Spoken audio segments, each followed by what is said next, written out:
Salut les grognards. Dans cette vidéo, je vais vous parler du 3e régiment de grenadiers de la garde impériale, qu'on appelle aussi les grenadiers hollandais. Donc, un petit historique derrière un petit tuto peinture. Pour l'historique, dont je vais utiliser des sources, c'est le magazine Soldat numéro 1 des éditions Emdal. Qui est assez complet. Je vous explique un peu ce qu'était ce régiment. Bon, rapidement, hein, pour vous faire. C'est pas non plus un régiment qui a eu une longueur d'existence. Hein. Bon, ceci dit, on va passer donc alors à ce que nous dit ce magazine sur les grenadiers hollandais. Alors rapidement, donc le 9 juillet 1810, le royaume de Hollande, donné à Louis Bonaparte, frère de l'empereur, donc est annexé. Donc l'article 4 de ce décret stipule que la garde royale, qui fut créée par le frère de l'empereur en 1806, est versée dans les gardes impériales. Les officiers de terre, de mer, de quelque grade qu'ils soient, sont confirmés de leur emploi. Il leur sera délivré des brevets signés de ma main. La garde royale sera réunie à notre garde impériale. Tout ça, c'est bien sûr le décret de l'empereur. Donc, arrivé à Versailles, ces Hollandais fraternisent immédiatement avec les autres corps de la garde. Ils ont bu le coup. Alors, 2e ou 3e régiment, parce que il a été nommé à un moment 2e régiment. Ça, je reviendrai après. Mais on le connaît plutôt sur le nom du 3e régiment. Donc, le 13 septembre 1810, les Hollandais, gardes du corps et grenadiers royaux, deviennent officiellement 2e régiment de grenadiers à pied de la garde impériale et sont affectés pour la solde à la moyenne garde. Voilà. On rappelle, vieille garde, moyenne garde, jeune garde. Le régiment est composé de 2 bataillons à 4 compagnies de 200 hommes, comme au 1er régiment, pour un effectif total de 1480 hommes.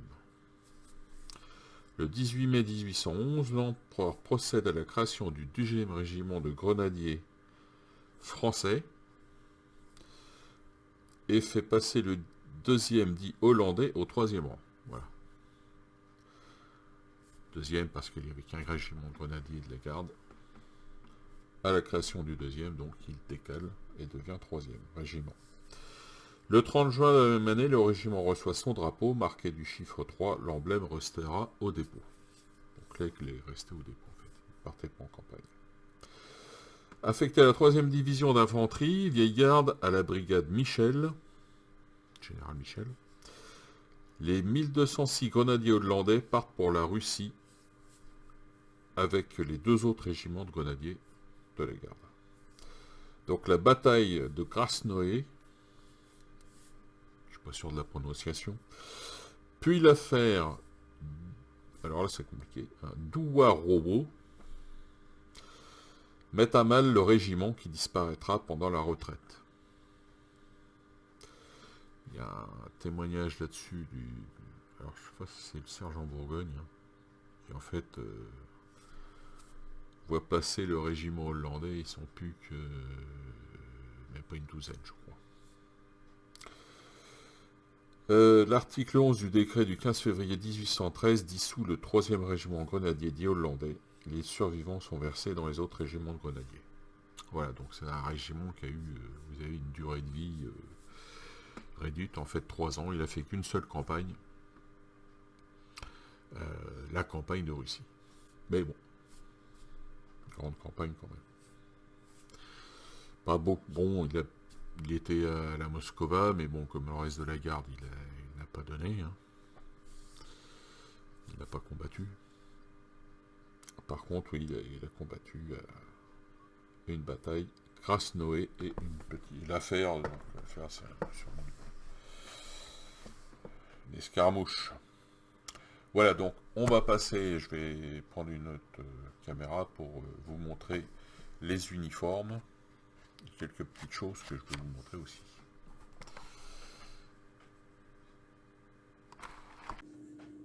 Avant toute chose, on va parler de la vieille, ce qui est classé vieille garde, moyenne garde, jeune garde. Donc en fait, la vieille garde, c'est uniquement donc le premier régiment de grenadiers, premier régiment de chasseurs à pied.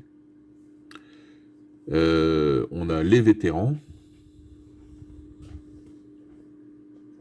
la compagnie de vétérans, le bataillon, alors compagnie de vétérans, le bataillon des vélites et le bataillon de marins.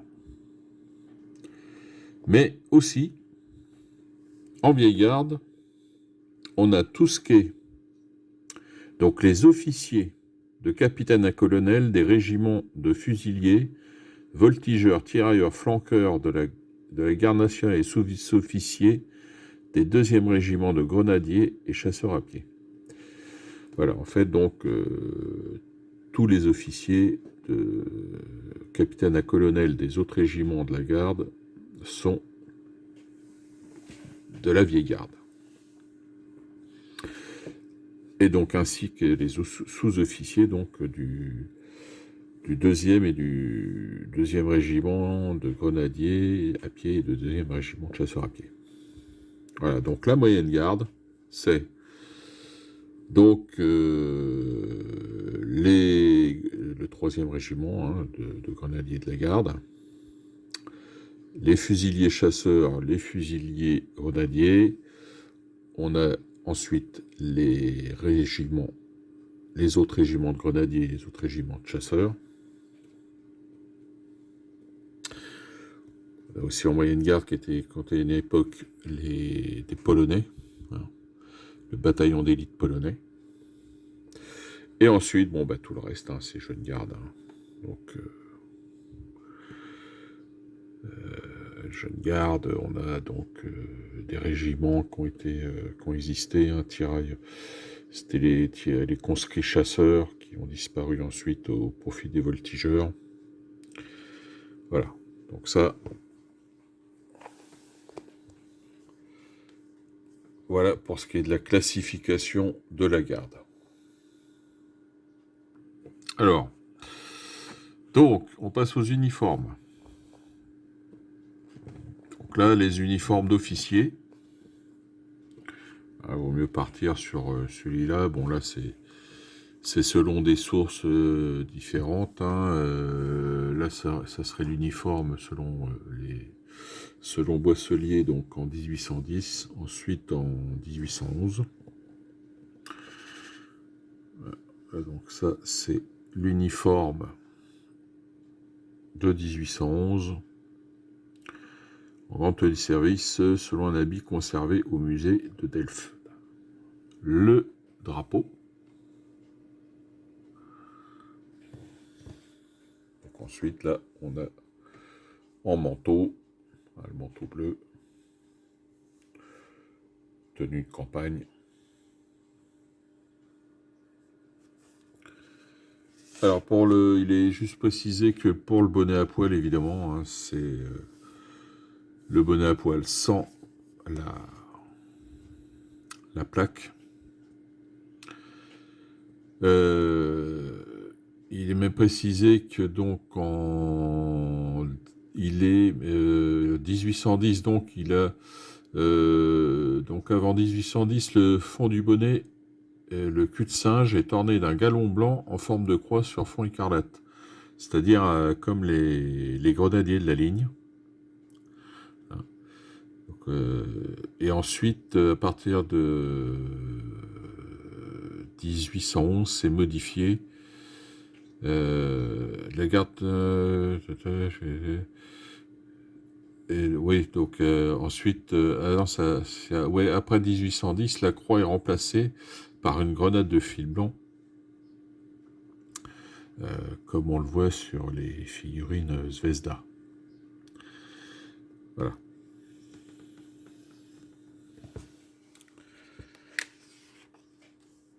Donc, Voilà, donc ensuite.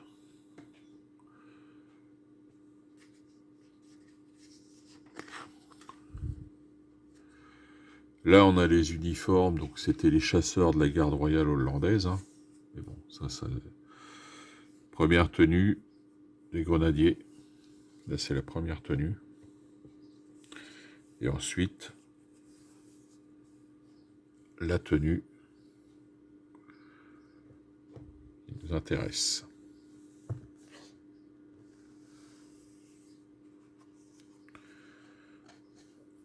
Donc là, on est sur des sous-officiers.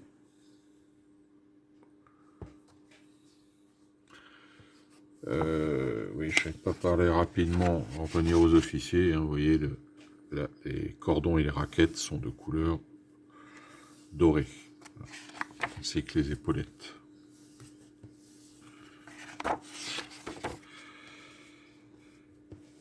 Là, en tenue de campagne, avec le bicorne, le surtout, hein, ce qu'on appelle le surtout, c'est l'habit avec une seule rangée de boutons, l'habit veste.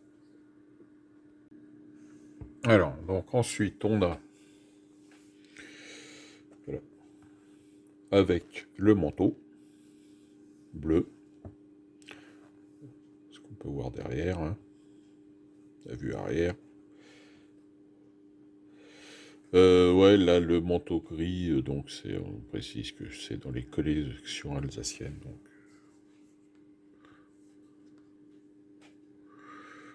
Donc voilà, un sergent.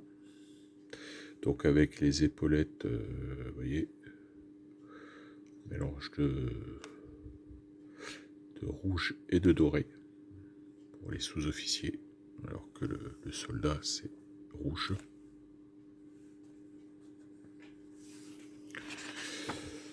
Ensuite, alors là, on a les têtes de colonne, donc la musique.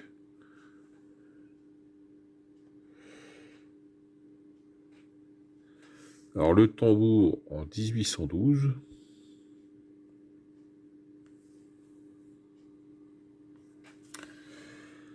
Là, on a le tambour 1807-1811 selon les collections alsaciennes, toujours. Donc, les collections alsaciennes, ils mettent l'habit rouge. Alors que bon, là donc le tambour 1808-1809, donc habit blanc. Là le sapeur. Et là donc le fifre.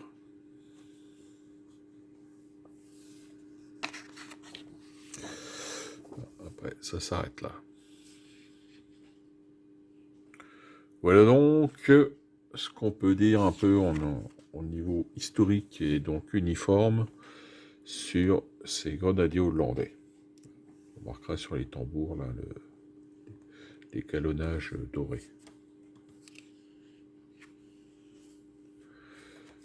Voilà. Alors, voilà. Donc, ma figurine Zvezda, sous-couchée en blanc.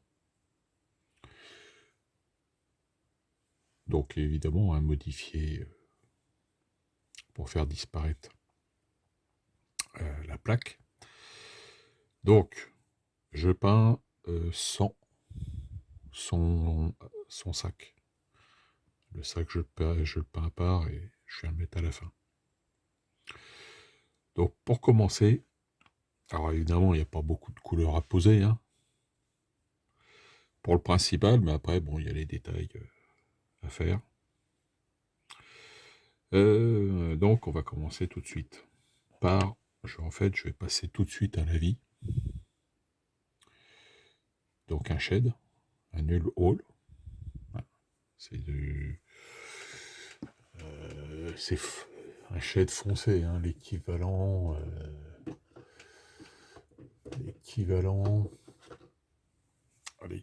par exemple, chez Darktone, chez Army Painter. Voilà. Donc, un lavis. Bien noir. Donc je vais passer sur quasi l'intégralité de la figurine. Sauf vraiment les endroits où je vais passer, où je vais mettre du rouge, où là, je vais éviter de pas d'en mettre, de pas en mettre, ou vraiment légèrement.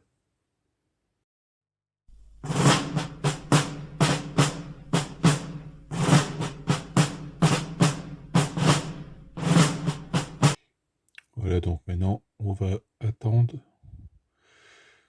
bien gentiment que ça sèche bien. Alors maintenant que le lavis est sec, on va attaquer le rouge. Donc j'ai pris le contraste flèche Taren Red, non, tireur Red. C'est un rouge assez foncé quand même. Mais bon, après ça c'est une affaire de goût.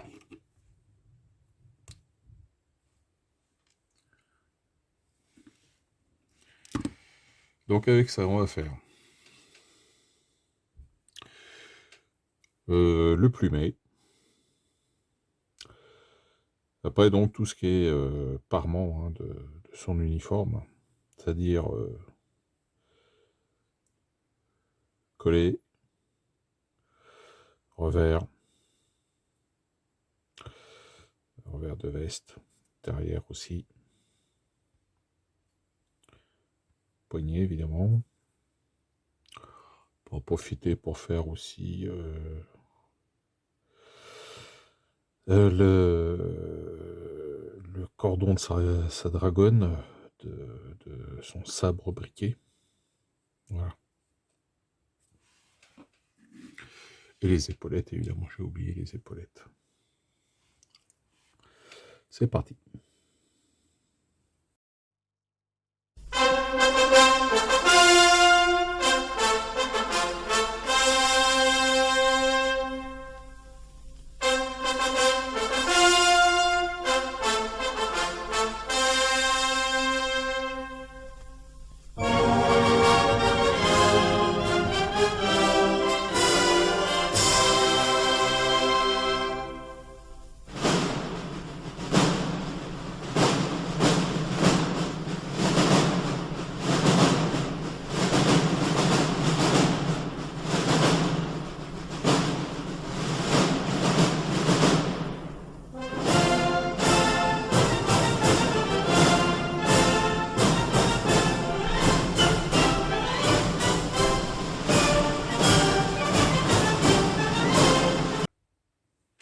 Alors maintenant, on va passer au Black Templar.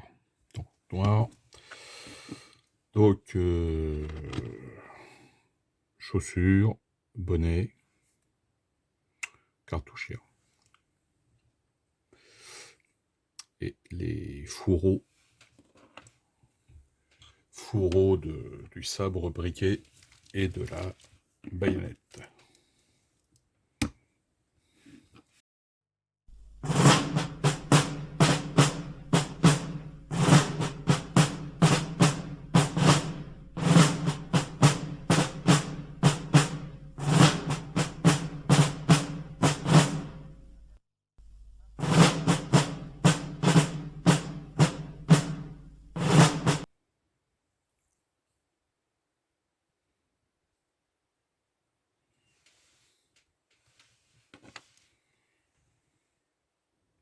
Donc maintenant, je passe au fusil. Donc Morphone Brown pour le bois et en steel pour la partie métallique.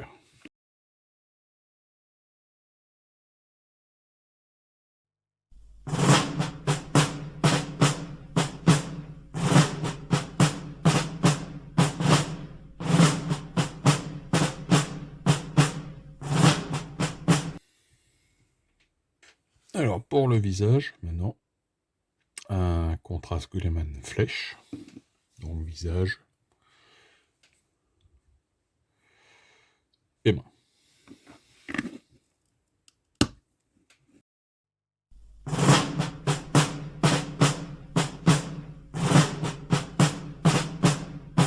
Alors maintenant, on va passer au rétributeur armor. Donc, on va faire une petite pointe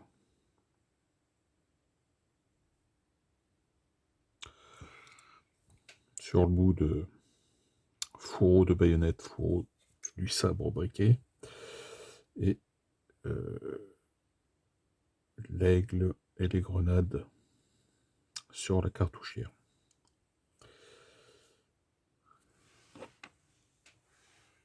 Et puis on mettra peut-être un petit bout sur le fusil. Voilà.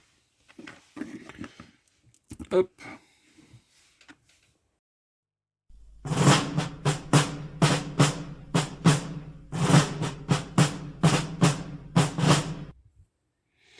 Voilà.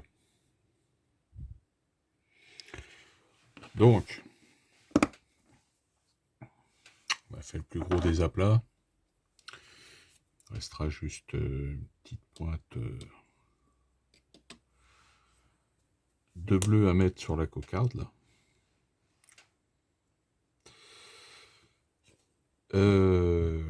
Donc là, ce que je vais refaire, je vais repasser juste un peu de la vie. Je vais reprendre donc mon nul hall, nul well, que je vais passer sur les cordelettes et les raquettes du bonnet. De petits endroits aussi, j'ai vu qu'il y en avait à peine. Et puis sur ses cheveux aussi, hein, parce que les cheveux poudrés blancs, hein, comme le collègue français des grenadiers de la garde. Et puis donc après, je passerai directement donc avec l'éclaircissement. Donc pour ça, je vais prendre un Corax White. Et je vais éclaircir donc tout mon blanc avec. Donc, je vais sûrement le mettre sur ma palette humide, hein, pour avoir une peinture bien diluée. Et je vais prendre un pinceau très très fin.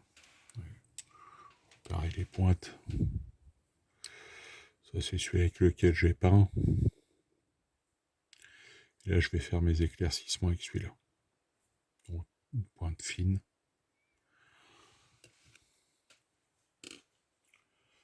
Pour être bien précis. Voilà.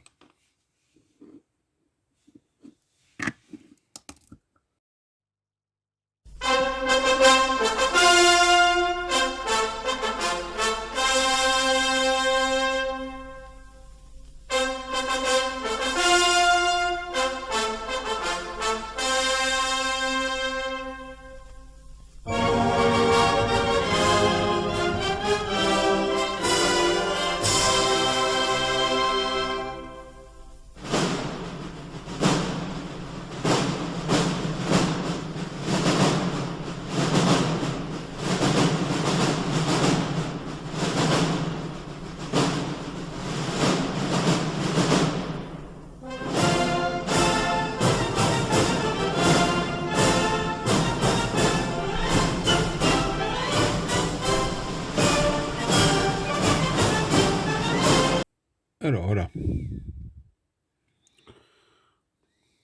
Peut-être pas le meilleur éclaircissement que j'ai réussi, mais bon. Donc là, il va me rester petite pointe de doré à faire sur la Légion d'honneur, là. Je ne fais pas les boutons. Alors, si vous voulez les faire, c'est des boutons dorés. Perso, je ne vais pas les faire. Il me reste encore un peu, tiens, j'ai pas fini totalement l'éclaircissement derrière, je vais terminer. Et puis, on se retrouve après. Voilà.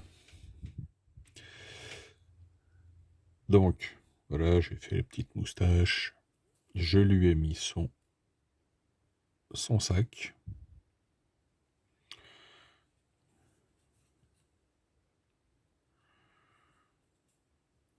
Voilà donc, terminé pour ces grenadiers hollandais. On va les remettre, on va le coller avec le socle, sur le socle avec ses copains. Voilà donc les grognards, terminé ce petit tuto. Alors sachez quand même que même si nos grenadiers hollandais sont pas spécialement distingués, mais ils ont quand même fait cette campagne avec un certain courage. D'autres Hollandais ont eu beaucoup de courage, c'était les pontonniers de la Bérésina, puisque une grande majorité des pontonniers qui ont fait les ponts dans l'eau glacée de la Bérésina étaient des charpentiers de marine hollandais. Voilà. Pour la petite histoire. Allez les grognards, bon jeu, bonne peinture à tous. Portez-vous bien et à bientôt pour une nouvelle vidéo. Allez, salut!